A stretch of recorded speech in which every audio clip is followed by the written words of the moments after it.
Hi, I'm Carl Azus. A devastating fire at the world's most famous Gothic cathedral is our first story today on CNN 10. During the afternoon rush hour on Monday, fire trucks were fighting traffic in Paris, France to get to Notre Dame. It's a Catholic church whose construction began in the 12th century. And as we produced this show, some of its features, like a spire that sat on top of the cathedral, had been lost. The Commander General of the Paris Fire Brigade said the first call to emergency services indicated that the fire had broken out in Notre Dame's attic. When we produced this show, officials didn't know what caused the blaze or if anyone was injured. There was scaffolding around the building as renovations were being done. Notre Dame is one of the most popular tourist attractions in a city that has a lot of them. An estimated 13 million people visit the cathedral each year. In addition to a landmark, it's also a functioning church, and the blaze occurred during the Christian Holy Week between the holidays of Palm Sunday and Easter. CNN's Melissa Bell was part of a crowd of people who witnessed the fire Monday evening. Just extraordinary scenes here just outside Notre Dame. I've gotten close enough to see the amount of fire engines that are now close to the building, the efforts that have been being made to get this fire under control, but for the time being, that is not happening. Those flames are still really substantial behind those two main towers that mark that very famous front of Notre Dame. Huge amounts of smoke billowing out, flames still coming out through the very top of the roof. So that fire is raging for the time being and nowhere near being contained. Huge crowds have gathered, looking on in absolute astonishment and horror at what's happening here. We have no sense for the time being as to how this might have begun. Notre Dame, like so many other sites in Paris, is extremely heavily guarded these days, full of tourists at this time of year, in fact all year round, people who come to see its extraordinary and world-famous Gothic architecture. And it is one of those structures that really is as beautiful on the inside as it is on the outside. A French government official said exceptional efforts were being made to save what was left of the cathedral. Workers were reportedly able to get some of Notre Dame's famous artwork out of the burning building, but as far as the structure itself went, firefighters weren't sure last night what they could salvage. Tributes, memories, and prayers were being offered from all over Europe and America. 3 leaders in 3 days. That's what the African nation of Sudan has seen in the wake of a military coup that ousted its president, Omar al-Bashir. The leadership changes are part of a switch from Bashir's rule to that of a military council. The military is now in control of Sudan. Its plan is to run the country for at least 2 years until a changeover has been made to a civilian government. But many of the protesters whose demonstrations led to the coup want to see a civilian government now, and their leaders say they plan to keep the protests going until it does. Some other countries in the region are expressing support for Sudan. Saudi Arabia, for example, is sending humanitarian aid. A Sudanese military commander says some human rights groups will be invited back into Sudan, and that some political prisoners that were held during President Bashir's rule will now be released. Former President Bashir had been in power for 30 years. His political party says the coup was a violation of the Constitution and that the military's actions will delay the peaceful transition of power. But though the country's government has been officially listed as a presidential republic, many of those who lived under President Bashir say it was more like a dictatorship.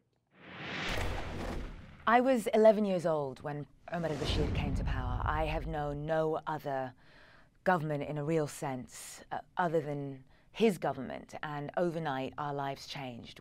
But what I remember most is those first few hours and days and how empty those streets were and how everybody was watching and waiting to see what was coming next.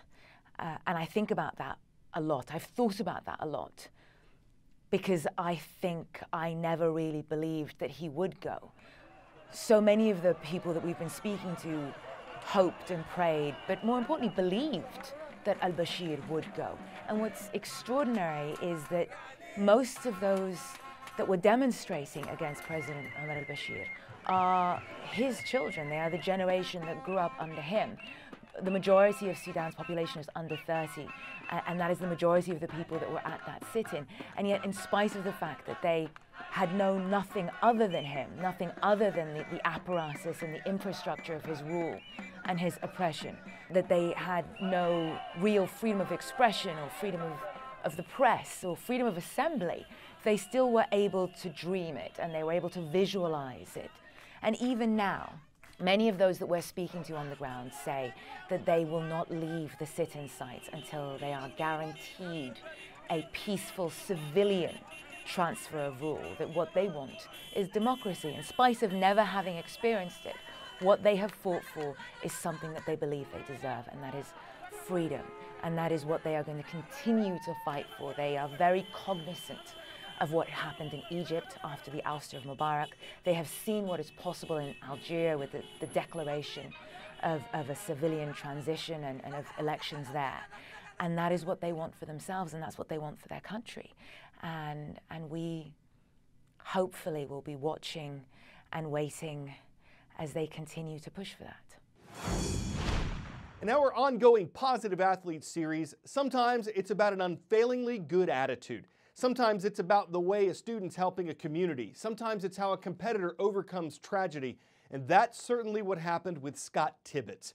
After his older sister, a college student named Molly, was murdered last summer, Scott's team rallied around him, and he did his best to return their support.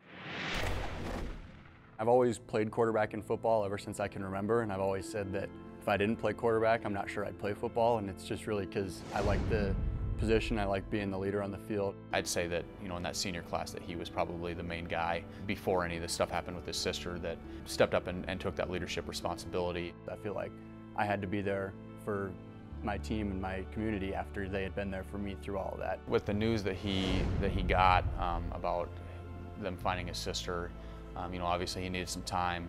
When they get news like that on a Tuesday, that they're probably not going to be ready to play on Friday. I missed 1 or 2 practices that week, and then I practiced the Thursday before, and then I told him I was going to play. He talked with his family, and he just decided that he wanted to give it a try, and he ended up playing the game of his life, which was just awesome for everybody involved to see. It had a different feeling because, a lot of people were wearing teal, a lot of people were, clearly there supporting us, and it was really special. I don't run the ball very often, and so when I was able to run one in and the whole team came around, it felt a little different than a normal touchdown celebration. We had the lead at that point, and everyone was pretty excited. I remember she always loved, after our games, if I had ever played well, she'd love to come home and tell me how great I played and just how much fun she had watching me. So I think she would love to see that. I think it gave Scott something and his family, something to focus on that helped them get through that obviously really difficult situation. I mean, it was really cool because it was quite a good turnout for the game. It was far away, but a lot of people showed up, and then my whole family was there, and it was cool just being able to, go hug everyone after the game, and it felt different than a normal after high school football game when you're just taking pictures. It felt a little more special. I mean, I'm really proud of him for what he did and the way that he did it and the example that he set. Just being able to focus on football for a few hours, it was good. I think it really helped to play.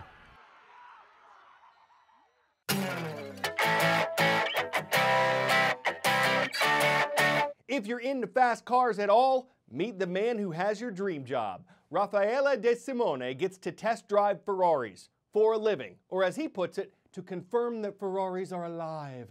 He's also an engineer, but come on, dude gets to drive Ferraris. On the track, in the hills around Maranello, Italy, De Simone says driving one of these is a unique experience and that they're not only cars. That might be because they cost more than houses. But who wouldn't emotor about having whatever formula it takes to steer a career that's so aerodynamic? You can burn off fuel, tread, and calories if you have the inside line on drifting circuits all fast and Ferrari is. Who wouldn't want to push to start a career like that? I'm Carl Olazus for CNN.